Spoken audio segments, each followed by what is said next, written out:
Runnin' with the Devil, a rock and roll adventure. Part 29. Bob then led us to our dressing room. Here we are, boys, Bob said, extending his right arm in a presenting fashion, towards a white door, with the band name crudely written in black Sharpie on it. And what I can only assume was the translation of blackened image written in Japanese underneath it. Why do we need a dressing room? We're already dressed, Stephen asked. You see, boys, like I said, I need to discuss a small business matter with the five of you. I will talk privately with Tony afterwards. Right now, Edgar. Where is Edgar? Bob asked. He went to talk to those tech guys earlier, Ricky answered. Rebecca, you have only been dating him for less than a day, human time, and he's already leaving you behind to go hang out with the boys. You deserve better, dear, Bob said. Daddy, stop. Edgar has a job to do, and I will respect that, Rebecca shot back. Very well, you cannot blame me for trying, Bob replied. He then bellowed for Edgar. Edgar came jogging over seconds later. Sorry, sir, Edgar said. You called. Yes, Edgar. Please show Rebecca, Tony, and Donna to their private seating area for the show. We will all meet up later afterwards. Why can't Donna stay? I asked Bob.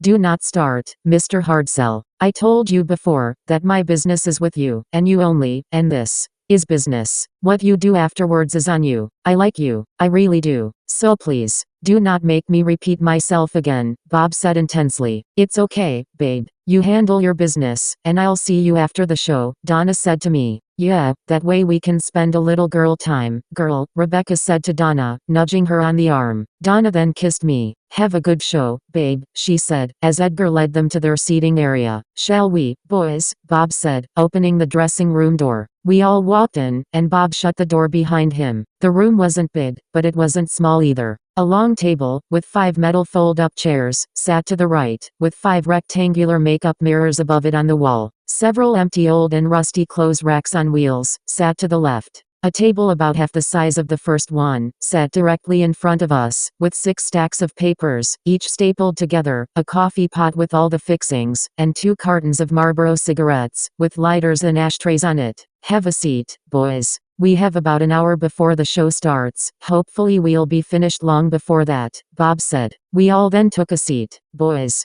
there is one formality that we did not discuss at the time of your contract signing. That formality is your financial holdings agreement. The reason I did not bring this up to you then is simply because I was unsure if my plan was even going to work. After all, everything looks good on paper until you try to execute it. But luckily for me, and you, my plan has exceeded all of my expectations so far, and I don't see it stopping anytime soon. Now, my plan was to open a bank account for all 5 of you, here in the real world. But, do you know how difficult that can be? Financial institutions here in the real world require much unnecessary information to even apply for an account. Information that I did not have. So, I decided to use a facility, with your approval of course, let's say, closer to home. He then grabbed the first 5 stacks of papers, leaving the 6th on the table, and handed each one of us a stack. The Eternal Bank of Hades, the header read. What is this? Derek asked. Bob then sighed heavily. This is a financial holdings agreement. I just told you that. Don't you listen, Bob said frustrated. You really should use earplugs, boys. Standing that close to those speakers is severely affecting your hearing.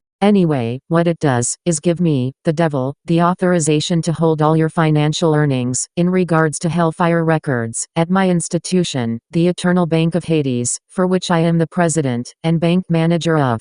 Bob said proudly. Hell has a bank? Ricky asked. Oh yes, it's like our own little town down there. I must give you a proper tour one day, Bob answered. Cool, Ricky said smiling. Ricky, he's fucking with you again. If Hell doesn't have a gift shop, or a cafeteria, they obviously don't have a bank, for Bob to be president, or manager of, either, I said. Aw, man, not again. You're an asshole, Bob, Ricky said frustrated. Devil, Bob said, pointing at himself once again, and smiling. Seriously though, boys, it is actually a vault. I just like the word bank for some reason. You see, many celebrities in the TV and film industry, as well as the sports industry, and the music industry, pay me rather large amounts of money, to keep their status within their said industry. And I mean, lot of money. So, I needed somewhere to store these funds. Now, not that it is any of your business, but these funds are used to enhance the whole Hell experience. I hire shady human contractors, who do not wish to have their corrupt business practices exposed, or out-of-work engineers, to build me certain structures, or mechanics, to make hell even a worse place to be, such as, the torture tower.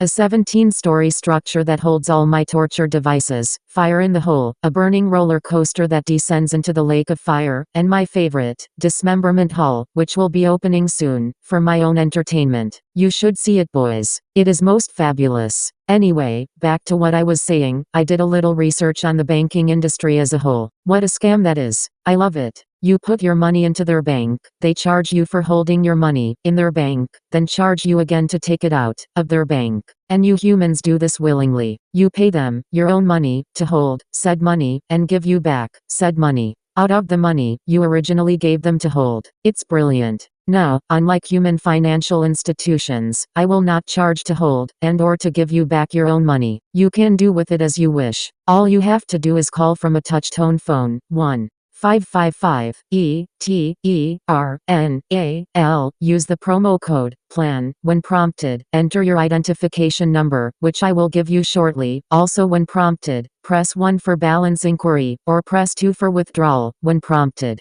Then enter the amount of money you wish to receive, again when prompted. If it does not exceed your balance, the amount you entered will appear, seconds later, right in front of you. If it does not, press 0, to speak to one of our fine representatives. There is a short survey afterwards, but it is strictly optional. All the money that you receive will be in cash, so you don't have to fear that something you humans call the Internal Revenue Service will take your hard-earned money. That is a better scam than the banking industry. And they say I am evil. Yeah, right, Ricky said, smiling. You're not getting me again, Bob. If hell doesn't have a bank, a gift shop, or a cafeteria, I'm sure there's no phone service either. Brain cells, boys. Brain cells, Bob stated, just like Reggie said, then continued. What was it, my dear boy, that you used, while in hell, to call Mr. Hardsell here, when you invited him to audition for the band? Was it a phone? Bob said sarcastically. Dang it, Ricky said, defeated. You're right. Bob just smiled. Now, here are your numbers, boys. Please remember them. Mr. Attitude, Bob said, pointing at Derek, you are number 1. Mr. California, pointing at Corey, you are number 2. Mr. Drummer Boy, pointing at Steven, you are number 3. Mr. Brain Cells, pointing at Ricky, you are number 4. And last, but not least, you, Mr. Hardsell, pointing at me, you are number 5. Your number is also written on the top of your contract. Please feel free to look over this document. Take as long as you need.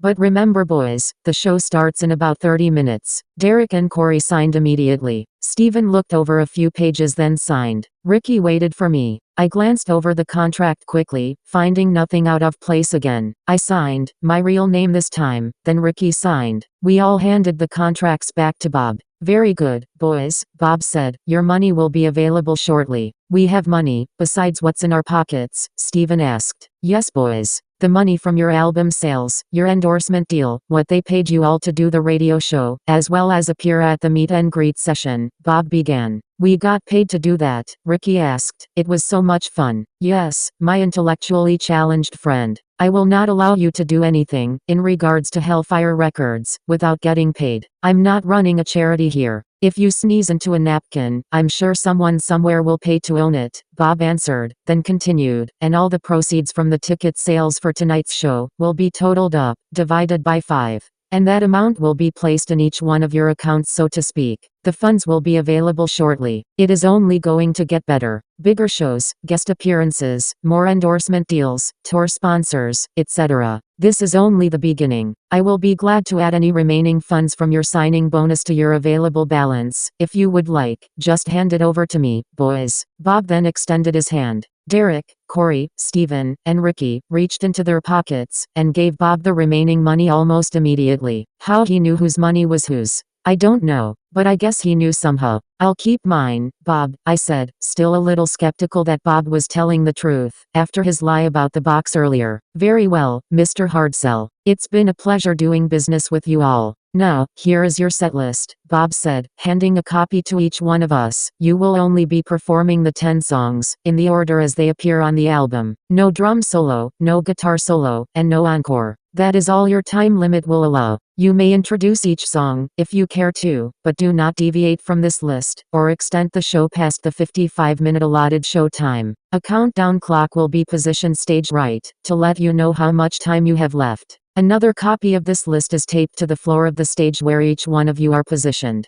Have a good show, boys, Bob said. He then opened the dressing room door, stepped out, and closed it behind him. Derek, Corey, Steven, and Ricky all began celebrating, high-fiving each other, and throwing up the horns. "We're gonna be rich," Derek yelled. "Rock and roll." I just sat there, looking at the list. "Feed the fire. Laugh at me. Till all your tears are gone. The legend of angels run in my heart. Before the blackest dark of dawn. Forever and a day. Out in the streets. Ammunition. Eating out of my hands." What happened to the other 5 songs, I thought. I blew it off, then thought about making a pot of coffee, but wasn't sure if we had enough time for me to drink a cup, as there wasn't a clock in the dressing room, plus I didn't want to take the chance of pissing myself on stage, given the fact that I couldn't leave to use the restroom, so I didn't. Ricky grabbed a pack of cigarettes, took one out and lit it. "Give me one," Steven said. "I'll take one," Derek said. "Me too," said Corey. "It ain't weed, but it's better than nothing." Ricky handed Steven the pack. Steven took one, then passed the pack around. "Guys," I said, trying to get their attention. "What, man?" Corey said, as they all turned to look at me. "You do realize that Bob lied to us about that box thing behind the drum kit, right?" "Who cares, man? We're gonna be rich," Derek said, as they all went back to celebrating. I just shook my head. Suddenly, there was a knock on the door opened, and in walked a very cute little Japanese woman, wearing the same kind of earmuffs as the techs, and carrying a clipboard. 10-minute, she said, 10-minute to show, you go, and motioned for us to follow her. The guys put their cigarettes out, as we all walked through the door, and began following her. She led us down the hallway, made a left, then a right, then stopped. We could hear the audience cheering. She then pointed at a curtain to her right. "Through there," she said. We all just looked at each other. "Let's do this," Steven said. "Rock and roll," Derek shouted. The Japanese woman just looked at us funny. Derek then pushed through the curtain, as we all followed behind. The curtain led to the stage. The cheering got louder. On the stage, stood Bob, who gave us a thumbs up, as we all took our positions. I looked down to see the setlist taped to the floor in front of me. I then turned to my right to again see that weird box behind Steven's drum kit. The red indicator light was glowing. I turned back around. "After I introduce you, start playing," Bob said, and walked through the curtain to address the audience. "All right, Tokyo. Are you ready? Will you welcome Hellfire recording artist, Blackened Image," Bob said. Which is the exact introduction Cheap Trick got on their Live at Budokan album, except the Hellfire part, and the band name. The crowd went insane, as the curtain opened, and security guards began running over, and standing in front of the metal barriers, facing the crowd. Steven counted it off, and we began jamming Feed the Fire. I could hear Edgar's keyboard track being played from the speakers around the stage. I thought. I looked to my right, and saw the countdown clock ticking away. I looked to my left to see Donna, Tony, and Rebecca, standing there rocking out, surrounded by 2 more security guards, as I played. I smiled, did a little rocker stance, and turned back around, as Corey began singing. I then took a look at Steven, who was pounding away on his drums, his long red hair flying everywhere. That is when I noticed it. The indicator light, on top of that box, was now green.